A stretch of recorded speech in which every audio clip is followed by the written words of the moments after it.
সকল দলের সকল মতর সকল আকিদার ব্যাকুণের এই তো বাঁশখালী। যেহেতু আমি বাঁশখালীরে ভালোবাসি, এ হারণীতে আরো ভালোবাসে এবং এই ভালোবাসার যেন সারা জীবন অটুট রাখি। বাঁশখালী বিএনপির নেতা গন্ডামারা ইউনিয়ন পরিষদের চেয়ারম্যান লিয়াকত আলী আজিয়া জুমাবার বাঁশখালী চাঁদপুর কাদেরিয়া এতিমখানা হেফজখানা হানকা শরীফ ও হজরত বরপীর আব্দুল কাদের জিলানী রহমতুল্লাহ আলাইহিস সালামর আস্তানা শরীফ জিয়ারত এবং উপস্থিত মুসল্লি অকলের সাথে সৌজন্য সাক্ষাৎ গজ্জে।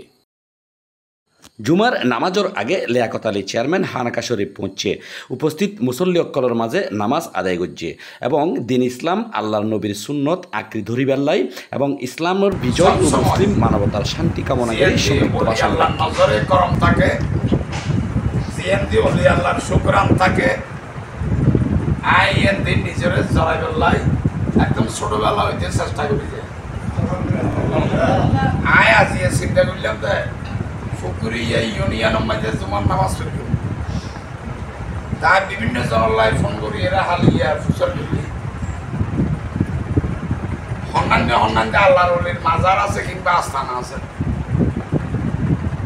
আই এই জায়গার বাসায় করে নিলাম কারণ ইয়ানদে ফিরানো ফির দস্তগীরের আস্তানা শরীফ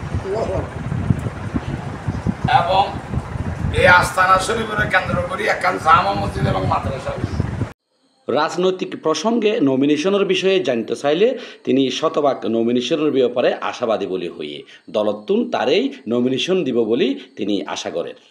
বয়স আই রাজনীতি করি আর এখন 54 বছর বয়স, আর রাজনীতির বয়স চলে 41 বছর।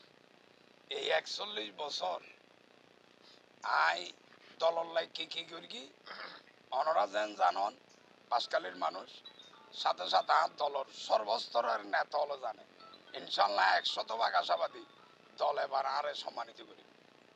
এ সময় উপস্থিত আছেন চাঁদপুর কাদেরিয়া সরকারি প্রাথমিক বিদ্যালয়ের সভাপতি ব্যবসায়ী আবু সিদ্দিক ও কাদেরিয়া হেফজখানা এতিমখানার পরিচালক মাওলানা সুলতান আল কাদেরি সহ এলাকার গণমান্য ব্যক্তিবর্গ অকল।